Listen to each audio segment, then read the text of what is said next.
उदार बनो पर इस्तेमाल न होने दो, प्यार करो पर खुद को ठेस न लगने दो, विश्वास करो पर भोले मत बनो, दूसरों की सुनो लेकिन अपनी आवाज़ न खोने दो। साथियों नमस्कार, मैं सोनू सिंह भारती एक बार फिर से आप लोगों के बीच में हूँ। और आप लोगों को बता दूँ, आप लोग पूरा वीडियो देखते नहीं, सुनते नहीं हैं, और फिर आप लोगों का कमेंट आता है कि आपकी बात हमको समझ में नहीं आई। तो हम आप लोगों से ये अपील करेंगे कि आप लोग वीडियो को पूरा ज़रूर देखें। लाइक सब्सक्राइब नहीं करेंगे चलेगा, लेकिन वीडियो आप पूरा देखेंगे तो आपको टॉपिक समझ में आएगा।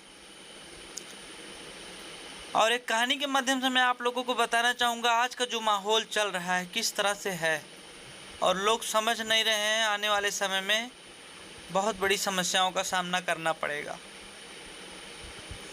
एक देश का राजा था, उस पूरे देश पर हुकूमत कर रहा था और हुकूमत चलाना भी चाहता था। वो चाहता था जैसा मैं चाहूँ वैसा ही हो, और जैसा वो चाह रहा था वैसा ही हो रहा था।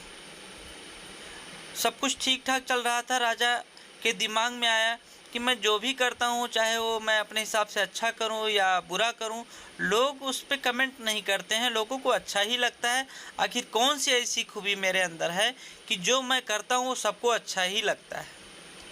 उसके दिमाग में आइडिया सूझा कि देखते हैं कब तक लोगों को अच्छा लगता है, अगर अच्छा ही लगेगा तो कोई बात नहीं। तो उसने एक डिसीजन लिया, अपने कुछ मंत्रियों को संतरियों को बुलाया और बोला कि कुछ ऐसा आइडिया बताओ कि हम कुछ ऐसा करें कि लोगों को समस्या हो तो लोग बताएं। तो लोगों को समझ में नहीं आ रहा था। राजा ने कहा ठीक है। उनके दिमाग में आया, एक रोड था, बहुत अच्छा रोड था, खाली था, हाईवे गया हुआ था। उसने कहा ऐसा करो, इस हाईवे के ऊपर ओवर ब्रिज बना दो। कोई ज़रूरत नहीं थी ओवर ब्रिज की, लेकिन दिमाग में आया ओवर ब्रिज बना दो। ओवर ब्रिज बनाने का काम स्टार्ट हुआ। लोगों को आने जाने में उसके ऊपर से जाना पड़ता था, नीचे से पूरा रास्ता ब्लॉक था, माल मटेरियल गिरा हुआ था, लेकिन लोगों को समस्या होती थी, लेकिन कोई कुछ नहीं बोलता था। कहते थे कुछ अच्छा ही होने वाला है। लोगों को दिखा कि ओवर ब्रिज बन रहा है, लोगों ने कहा बहुत अच्छा काम, ओवर ब्रिज बन जाएगा और अच्छा हो जाएगा, हम लोग ऊपर ऊपर निकल जाएंगे। फिर भी नीचे से जाने में भी कोई समस्या नहीं थी। वहाँ पे कोई शहर नहीं था, कोई सिटी नहीं थी कि आने जाने में समस्या हो, ट्रैफिक हो, ऐसा कुछ भी नहीं था। लेकिन ओवर ब्रिज बन गया, लोगों को कोई समस्या नहीं हुई। राजा ने कहा किसी को कोई समस्या, कहा नहीं। कहा इसके लिए एक वहाँ पे पेटी रखवाओ और उस पर लिखो अगर किसी को कोई समस्या है तो वो समस्या अपना इस बॉक्स में डाले। उन्होंने वहाँ पे पेटी रखा, वो समस्या आया ही नहीं किसी को, तो समस्या कोई डालेगा क्यों। लोगों को अच्छा लग रहा था, लोग ऊपर से जाना स्टार्ट कर दिए। कुछ टाइम बीता, फिर राजा के दिमाग में आया यार इतना बड़ा काम मैंने किया, किसी को कोई समस्या नहीं हुई। ऐसा करो वहाँ पे टोल प्लाजा बनाओ और 500 रुपये की वसूली कराओ। तो उस रोड से जो भी लोग आते जाते थे उनसे 500 रुपया लिया जाने लगा। लोग आते थे बड़ी खुशी से 500 रुपये देते थे और जाते थे, बहुत अच्छा लगता था लोगों को। लगातार कंटिन्यू चलता गया। फिर उसी तरह से बॉक्स रखा गया, किसी को कोई समस्या नहीं हुई।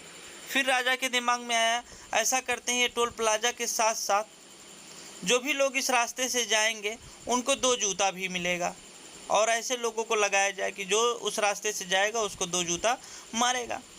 लोग आने जाने लगे, लोगों को जूता भी पड़ने लगा, टोल प्लाजा भी देने लगे, ओवर ब्रिज के ऊपर से जाते भी थे, लेकिन लोगों को कोई समस्या नहीं थी।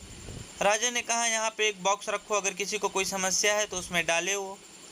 कुछ टाइम बीता, उसमें एक लेटर आया।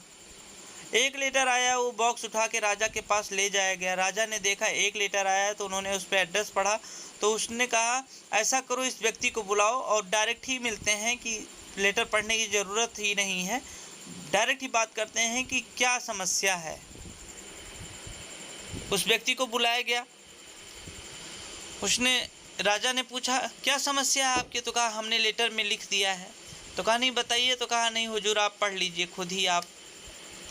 ठीक है, लेटर निकाला गया। लेटर में लिखा गया था कि आपने ओवर ब्रिज बनवाया, बहुत अच्छा लगा, टोल प्लाजा पे आपने वसूली करवाया, वो भी बहुत अच्छा था, लेकिन ये जो 2 जूते मारने के लिए जो व्यवस्था की गई है वहाँ पे बहुत लंबी लाइन लगती है और हमको ऑफिस जाने में लेट हो जाता है, हम समय पे पहुंच नहीं पाते हैं। तो जो जूता मारने वाले लोग हैं उनकी संख्या और बढ़ाई जाए, जिससे लोगों को जूता लगे धड़ाधड़ और लोग लगातार निकलते चले जाएं। और वहाँ पे हमें लाइन लगाना पड़ता है। तो ऐसी कोई व्यवस्था की जाए कि लाइन ना लगाना पड़े, हमें जूता मिलेगा, कोई दिक्कत नहीं है। राजा ने कहा ये कैसा चमत्कार हो रहा है कि मैं जो भी कर रहा हूँ लोगों को अच्छा लग रहा है, लोगों को जो है पैसा भी महंगा पड़ रहा है, लोगों को जूते भी पड़ रहे हैं, सब कुछ हो रहा है, फिर भी लोगों को अच्छा लग रहा है। तो इस तरह से ये स्थिति बन चुकी है। आज भी वही स्थिति है। आप लोग बहुत ही समझदार हैं, आप लोग बखूबी सब कुछ जानते हैं, लेकिन अब क्या किया जाए। बहुत सारे ऐसे भी लोग हैं कि जिनको कुछ भी हो जाए कोई फ़र्क पड़ने वाला नहीं है। तो फिर मिलते हैं आपको नेक्स्ट टॉपिक के साथ नेक्स्ट टाइम। जय हिंद, जय भारत।